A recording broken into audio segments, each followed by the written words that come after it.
반갑습니다. 주식으로 세상 이해하기입니다. 휴머노이드 로봇 하면 뭐가 떠오르세요?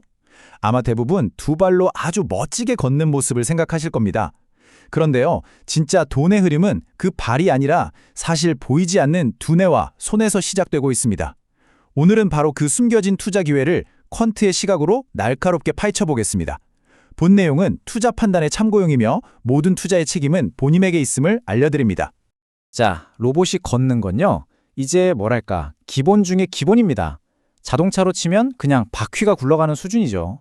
진짜 가치는 그 차가 자율주행을 하고 승객에게 최고의 편안함을 제공하는 데 있는 것처럼요. 로봇도 이제는 대체 무슨 일을 할 수 있느냐, 바로 이걸로 평가받기 시작했습니다. 그리고 바로 이 지점에서 우리의 투자 전략이 완전히 뒤바뀌게 되는 겁니다. 로봇 기업들이 멋진 시연 영상으로 투자금을 유치하는 단계, 거기까진 좋습니다. 그런데 진짜 매출과 이익을 만들어내려면 반드시 넘어야 할 두 개의 거대한 산이 있어요. 바로 두뇌와 손의 문제입니다. 그러니까 핵심은 딱 이겁니다. 더 이상 걷는 게 중요한 게 아니라는 거죠. 첫째는 물리 AI, 즉 로봇의 두뇌가 얼마나 똑똑하게 이 현실 세계를 이해하고 대응하느냐. 그리고 둘째는 인간처럼 정교한 손으로 얼마나 복잡한 작업을 해낼 수 있느냐. 이 두 가지가 현재 상용화의 가장 큰 병목 현상, 다시 말해 돈이 몰리고 기술 개발이 집중되는 지점인 셈이죠. 로봇의 인공지능이 임무 성공률 100%에 가까워지려면요, 마치 사람이 밥을 먹듯이 끊임없이 물리 데이터를 공급받아야 합니다. 근데 여기서 중요한 건 모든 데이터가 똑같은 가치를 가지는 건 아니라는 점입니다. 자, 이 슬라이드를 한번 보시죠. 기업들은 지금 이 세 가지 데이터 유형 사이에서 엄청나게 고민하고 있습니다. 실제 세계 데이터는 품질은 최고지만 너무 느리고 비싸요. 반면에 가상으로 만든 합성 데이터는 빠르고 저렴하지만 현실과 오차가 생길 수 있죠. 마지막으로 웹에서 긁어온 데이터는 양은 어마어마하지만 품질이 들쭉날쭉합니다. 결국 어떤 데이터를 어떻게 조합해서 품질과 규모라는 두 마리 토끼를 잡느냐, 이게 바로 로봇 AI의 성능을 결정하는 핵심 승부차가 되는 겁니다. 27개의 뼈와 수많은 관절로 이루어진 우리 인간의 손, 이걸 그대로 복제한다는 건 정말 엄청난 공학적 도전 과제입니다. 그리고 이 표가 그 공학적 타협점을 아주 잘 보여주죠.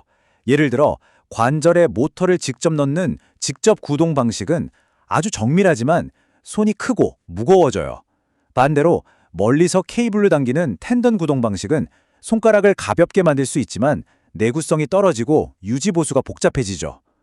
모든 걸 다 가질 순 없기 때문에 각 기업이 어떤 기술을 선택하느냐가 곧 그들의 경쟁력이자 미래를 결정하게 되는 겁니다. 자, 이렇게 두뇌와 손을 만드는 게 기술적으로도 굉장히 어려운데 여기에 또 다른 어쩌면 더 거대한 리스크가 숨어 있습니다. 바로 이 부품들을 어디서 어떻게 조달하느냐의 문제, 즉 글로벌 공급망의 문제입니다. 바로 이 숫자 63%입니다. 이게 뭐 의미하냐면요, 현재 글로벌 휴머노이드 공급망에서 중국의 영향력 아래에 있는 것으로 추정되는 점유율입니다.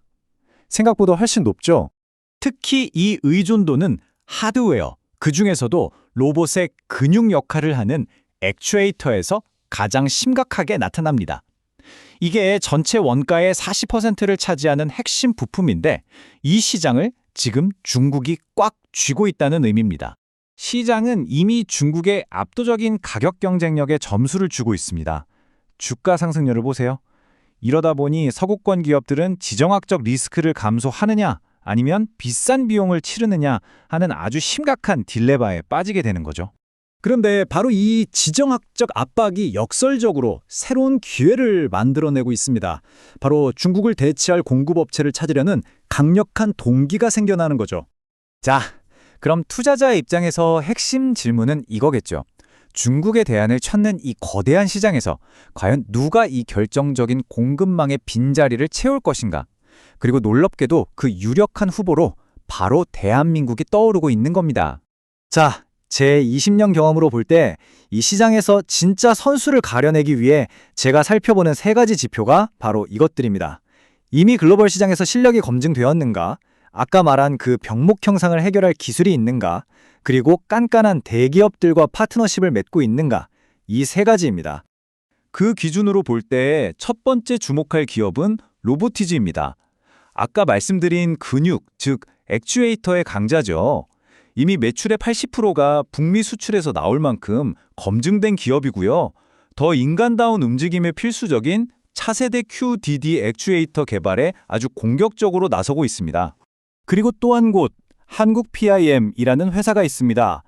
이 회사의 MIM, 즉 금속 분말 사출성형 공정은 복잡하고 작으면서도 강도가 높은 금속 부품의 대량 생산을 가능하게 하거든요. 이게 뭐냐? 아까 보셨던 그 정교한 로봇손을 만드는데 정확히 필요한 그야말로 게임 체인저 같은 기술이죠. 자, 그럼 이 급변하는 시장을 바라보는 우리에게 가장 중요한 핵심, 최종 결론은 무엇일까요? 결론입니다. 어떤 로봇이 가장 잘 걷는지에 대한 화려한 뉴스, 그런 과대 광고는 이제 잊으십시오. 진짜 수익, 즉 알파는 이 모든 것을 가능하게 하는 핵심 기술을 만드는 기업, 바로 그 부품 기업들에 숨어 있습니다. 제 투자 철학이기도 한데요. 이게 무슨 말이냐면 단 하나의 로봇 승자를 맞추려고 애쓰기보다는 어떤 로봇이 이기든 간에 반드시 필요로 하는 그 가치사슬의 핵심에 자리 잡아야 한다는 의미입니다. 그게 바로 대응과 생존의 전략이죠.